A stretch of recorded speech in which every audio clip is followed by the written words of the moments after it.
और गोंडा और कैसरगंज लोकसभा में सर्वे करा लीजिए नेताजी का। समाज के लिए अभिशाप है, पैसों के बल पर चुनाव जीते हैं, अभिशाप है।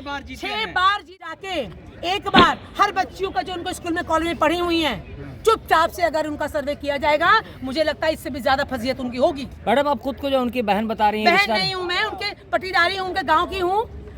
मेरे बच्चे उनके स्कूल में पढ़ने के लिए यहाँ पे दिल्ली से ले गए थे उठा के, मर्सिडीज में मेरे बच्चे गए थे, ट्विंस बच्चे हैं मेरे, जुड़ा बच्चे। आपकी कोई खानदानी दुश्मनी है क्या उनसे? No no no no no no no, कोई खानदानी दुश्मनी नहीं है। वो मैं उनकी वोटर हूँ। एक बार सुनिए, ये क्या मतलब? आप लोग ये भी पूछ रहे खानदानी दुश्मनी है, क्यों होगी? मैं आपको वोट दे रही हूँ। खालिस्तानी मांग हो गई, वो वामपंथी हो गए, पप्पू हो गए, वो कांग्रेस सपोर्टर हो गए, हमने आपको वोट किया है। हाँ, आपसे पूछेंगे नहीं वामपंथी क्या होता है, कांग्रेसी क्या होता है? सत्ताधारी पार्टियां हैं, उनको भूतकाल से बहुत मतलब है। सत्ता में रह के उन्होंने क्या किया है, इसका कोई आकलन नहीं करवाती हैं। वो भूतकाल मोदी, अमित शाह और नड्डा अगर कह देंगे तो इस्तीफा दे दूंगा। खुद की नैतिकता क्या है? दुखती रग दबी है ना उसके पास, वो कभी कहेंगे नहीं कि तू इस्तीफा वो दे। कहेंगे क्या? उन्होंने ये भी तो कहा है, अगर हम जाएंगे तो बहुतों की पोल पट्टी खुल जाएगी। इसका मतलब कुछ ना कुछ है। मतलब आज संरक्षण उनको क्यों मिल रहा है? कुछ तो दाल में काला है। और फिर यहाँ की बात नहीं कही है, मैं कह रही हूँ एक सर्वे टीम कर लीजिए। मैं आपके माध्यम से कह रही हूँ, एक सर्वे टीम जिसमें सदस्य कौन है, कहाँ के हैं, मालूम नहीं होना चाहिए किसी को भी। और गोंडा और कैसरगंज लोकसभा में सर्वे करा लीजिए नेताजी का।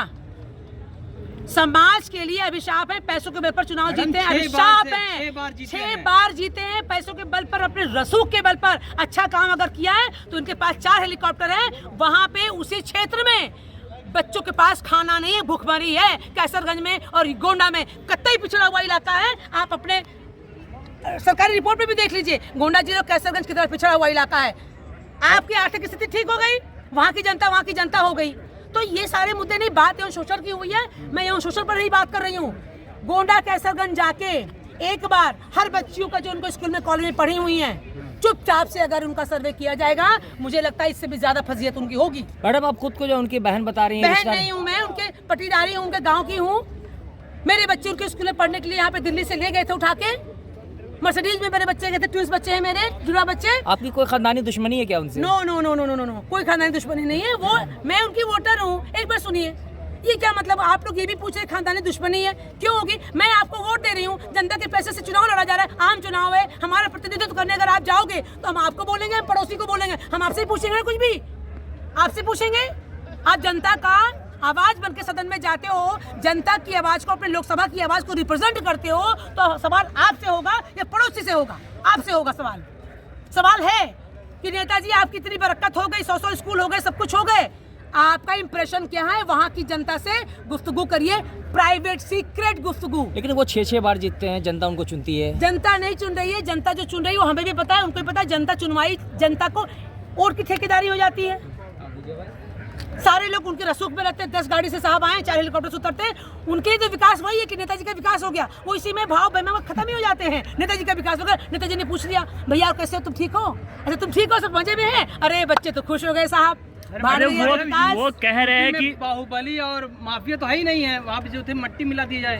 राजा भैया कौन है, ब्रजेश सिंह कौन है? देखिए, बाहुबली और माफिया की रही बात, मैं इतना ही चुनाव आयोग से भी और ऑनेबल CGI से बोलूंगी कि जितने भी कलंकित कैबिनेट है, उनको त्वरित तरीके से सदस्यता रद्द करके उनका इस्तीफा लिया जाए और उनको 5 टर्म चुनाव न लड़ने दिया जाए। और चुनाव टिकट दे पार्टियां, 2 बार से अधिक कोई भी सांसद या विधायक या नहीं बनना चाहिए, क्योंकि और लोगों को मौका नहीं मिल पाता है। इनका गढ़ ये मठाधीश हो जाते हैं, फिर मठाधीश हो जाते हैं, इनके बिना कुछ समाज में आप कर भी नहीं सकते हो। और नई आवाज, युवकों की आवाज, नए चेहरे फिर आ भी नहीं पाते, ये अपने खानदान पालने लगते हैं। बृजभूषण जी कह रहे हैं कि ये कांग्रेसियों की साजिश है, मुझे बदनाम करने की कोशिश हो रही है, कांग्रेसी हमारे पीछे पड़े हैं। अरे भाई, बृजभूषण का पैसा तो हर जगह, हर ही जगह है, कोई साजिश नहीं है। स्टूडेंट आंदोलन करे तो वो खालिस्तानी मांग हो गई, वो वामपंथी हो गए, पप्पू हो गए, वो कांग्रेस सपोर्टर हो गए, हमने आपको वोट किया है। हाँ, आपसे पूछेंगे नहीं वामपंथी क्या होता है, कांग्रेसी क्या होता है? सत्ताधारी पार्टियां हैं, उनको भूतकाल से बहुत मतलब है। सत्ता में रह के उन्होंने क्या किया है, इसका कोई आकलन नहीं करवाती हैं। वो भूतकाल क्या हुआ, भूतकाल ये हुआ। अरे विरोध होगा तभी तो आपके ऊपर अंकुश लगेगा, निरंकुश होके तो लोकतंत्र में नहीं रहा जा सकता। लेकिन वो आप निरंकुश हो तो हम आपकी निरंकुशता पर, क्योंकि हम लोकतंत्र हैं, हम प्रजा हैं, हम आपके वोटर हैं, आप पर क्वेश्चन करेंगे और उंगली उठाएंगे। और बेदाग कलेजा, बेदाग कैरेक्टर होना चाहिए आपको प्रश्न करने के लिए। लेकिन और उनके लोकसभा में कोई भी शिक्षा नहीं है, स्कूल तो उनके 100 हैं, वो शिक्षा माफिया कहे जाते हैं। नकल से पढ़ाई होती है, इंस्पेक्शन टीम अंदर नहीं जा सकती है, नकल 2-2 लाख रुपए के पैसे से होते हैं। और ये सर्वे करा लीजिए, वहाँ के प्रोफेसर को हाईजैक करके, उनको हैक करके और उनका नार्को टेस्ट करा लीजिए। क्या कभी आज तक कोई इंस्पेक्शन टीम जो सरकारी होती है, परीक्षा होते समय वहाँ पे उनके कॉलेजेस में जा पाती है? नहीं जा पाती है। बच्चों के भविष्य से खेल रहे हैं। सवाल होगा जब आप शिक्षित होंगे, शिक्षा लेके सवाल नहीं होता है, शिक्षित होंगे, एक्सपोजर होगा आपके दिमाग का, तब आपसे सवाल कर पाएंगे, अपने प्रश्न कर पाएंगे अपने नेताओं से, अपने सांसद से, अपने एमएलए से, अपने मंत्री से। क्यों आप वोट देते हो?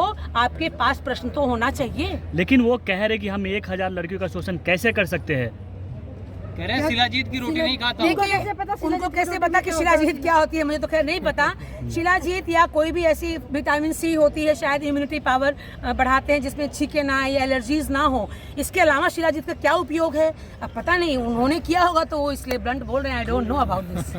मैडम ठीक। इसका मतलब उन्होंने कुछ ना कुछ तो किया होगा एक्सपेरिमेंट, तभी तो उनको एकदम से ब्लंटली मुंह में आ गया। एक सवाल ऐसे कैसे कोई कह देगा? हम तो जानते हैं शिलाजीत का मतलब होता है कि आपने नींबू खाया, आपकी छींके बंद हो गई। इतना ही पता है शिलाजीत का मतलब कि एलर्जी दूर होती है। Thank you madam. केस को बंद कर दिया है, तो फिर अब ये मामला कैसे निचली कोर्ट में जाएगा, फिर हाई कोर्ट में जाएगा, निचली कोर्ट में जाएगा, सुप्रीम कोर्ट। कोर्ट का एक प्रोसीजर होता है। पहले आप निचले कोर्ट से जाइए, फिर रिवीजन में जाइए, फिर हाई कोर्ट में जाइए, फिर सुप्रीम कोर्ट में जाइए। वो इनको फॉलो करना पड़ेगा।